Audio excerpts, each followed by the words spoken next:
नमस्कार प्यारे साथियों, मैं आपका अपना गौरव जयराम, राष्ट्रीय महासचिव AIT। साथियों, आज कैट के द्वारा RRB ग्रुप डी वाले मामले को लेकर के जो 4 तारीख में सुनवाई हुई थी, उसका ऑर्डर रिजर्व रखा हुआ था। 4 तारीख से लेकर के आज 12 तारीख तक उसको रिजर्व रखा गया था। कल अचानक से ये बताया गया कि आज वो ऑर्डर जो है सुनाया जाएगा, अनाउंस किया जाएगा।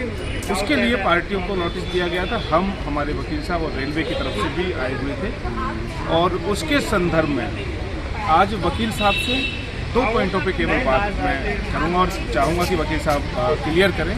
पहला ये कि आज कैट के अंदर में जो ऑर्डर था, हालांकि ये ऑर्डर के बारे में हम ITI के बच्चे बहुत ज़्यादा आशान्वित नहीं थे, हमको बहुत ज़्यादा आशा उम्मीद नहीं थी, क्योंकि हम लोगों ने फरवरी से ही इन जज साहब का मूड देखा था कि वो ITI के फेवर में नहीं था, वो पूरा का पूरा टोटली रेलवे के फेवर में था फरवरी में भी, और उसके बाद आज तक भी वो मूड उनका बदला नहीं।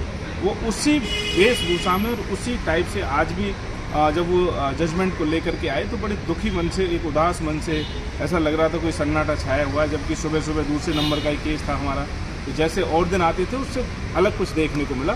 लेकिन मैं चाहता हूं कि वकील साहब के माध्यम से ही, वकील साहब, पहला सवाल ये है कि आज क्या हुआ ऑर्डर के अंदर, और दूसरा कि आगे हम लोगों की क्या तैयारी है। देखो, आज वही चीज़ हुआ जो पहले फरवरी 2025 में जो सेम ऑब्जर्वेशन कोर्ट का था कि नहीं, सभी को अप्लाई करने दो, रिक्रूटमेंट प्रोसेस में कोई प्रॉब्लम नहीं है। But still I will say only one thing again कि आज भी गाड़ी वहीं रुकी हुई है जहां ऑनरेबल हाई कोर्ट ने रोकी है। गाड़ी वहां रुकी है कि इस पूरे रिक्रूटमेंट प्रोसेस में सिर्फ एक छोटा सा जो हमने पॉइंट निकाला था, ये जानते हुए भी कि इस केस में कुछ स्ट्रॉन्ग नहीं है, बट उसके बावजूद इतना स्ट्रॉन्ग करके एक पॉइंट निकाला था, वही कि इंडिकेटिव नोटिस जो है दैट इज़ एन एडवर्टीजमेंट।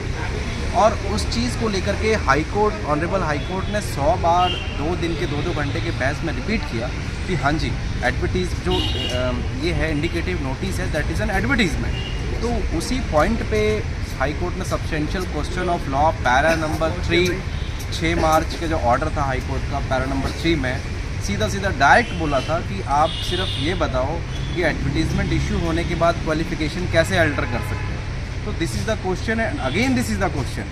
तो अभी भी ट्रिब्यूनल उस क्वेश्चन को आंसर मुझे लगता नहीं है क्या होगा। अब ऑर्डर हाथ में आएगा तभी पता चलेगा जी। बट अगर उसका आंसर नहीं हुआ होगा then we have the option to the high court, supreme court, क्योंकि ये मैं नहीं, ये सुप्रीम कोर्ट के 5 जजों का बहुत बड़ा फैसला है कि एक बार एडवर्टीजमेंट नोटिफिकेशन इशू हो गया, क्वालिफिकेशन अल्टर नहीं हो सकती।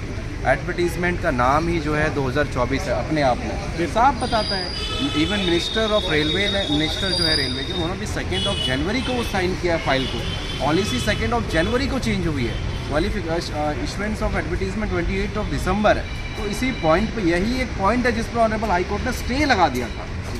अच्छा वकील साहब, अभी जैसे सुनाया जाता है, अभी फैसला आज सुनाया तो नहीं, केवल जज साहब आए, उन्होंने बोला कि हमारा आइटम आते ही केवल डिसमिस शब्द बोल करके, और उसके ना आगे बोला ना पीछे बोला, ऐसा क्यों हुआ? मतलब ये केस ऐसे वो मैं कुछ नहीं कह रहा, मैं बस ये कह रहा हूँ कि ये केस बहुत सिंपल केस नहीं था, बिकॉज 2 करोड़ लोग इसमें अप्लाई किया हुआ है फॉर्म में।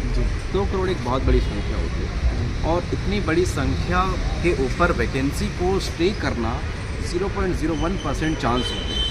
बट हमने इस चीज़ को ऑनरेबल हाई कोर्ट ने प्रूव किया और उसके बाद ये स्टे हुआ। तो जिस पॉइंट पे स्टे हुआ था वो पॉइंट आज भी जिंदा है।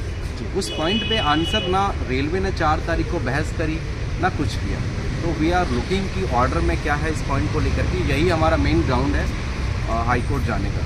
अच्छा, मतलब हमारी आगे की तैयारी है कि हम हाई कोर्ट में? हाँ, डेफिनेटली, बिकॉज इम्पॉर्टेंट चीज़ ये है कि जब तक कोई लीगल पॉइंट, लीगल क्वेश्चन का आंसर कोर्ट से नहीं मिलता है तब तक उसमें आप लड़ सकते हैं। और आज भी गाड़ी वहीं रुकी हुई है, आगे ही नहीं बढ़ रही है। Here and there it's not matter. बहुत बहुत शुक्रिया वकील साहब, आपने बहुत अच्छी तरीके से इस पूरे के पूरे केस को पहले दिन से लड़ा है। और ITI के बच्चों में इतना ही कहूँगा कि वकील साहब ने बताया कि यहाँ जो भी कुछ हुआ पूरा का पूरा आपने वकील साहब को सुना, और हम लोग बहुत ज़्यादा आशान्वित नहीं थे। जैसे कि मैं बार बार वीडियो में कह रहा था कि कैट हमारे फेवर में कुछ बोलेगा, ऐसा हमको पहले से ही नहीं लग रहा था। लेकिन हाई कोर्ट के अंदर में हम लोग अपनी पूरी तैयारी के साथ में हम लोग क्या बोल रहे हैं हाई कोर्ट के अंदर। लेकिन यही कह रहा था कि अगर ये केस इतना ही डेड होता तो मुझे नहीं लगता कि ऑनरेबल हाई कोर्ट में 10 हियरिंग्स होती और एक एक घंटे की हियरिंग्स और 5-5 6-6 पेजेस के ऑर्डर्स और इतना बड़ा स्टे और रेलवे के डिपार्टमेंट पूरा यहीं बैठा रहता था। 4 हियरिंग से पूरा डिपार्टमेंट कोर्ट भरा रहता था। तो अगर इतना छोटा केस होता तो ये सब चीज़ें देखने को नहीं मिलती जी। तो केस अभी भी बहुत बड़ा है, इसमें अभी तक कुछ भी नहीं हुआ है आंसर। हम देखते हैं कि आंसर क्या होता है। कहने का मतलब स्पष्ट है कि केस आपका पूरा दमदारी के साथ में आगे चल रहा है। केस में बहुत दम है, पॉजिटिव है। हम लोग हाई कोर्ट में जाकर के आगे की चीज़ों के बारे में आपको अपडेट करेंगे। बने रहिएगा। Thank you.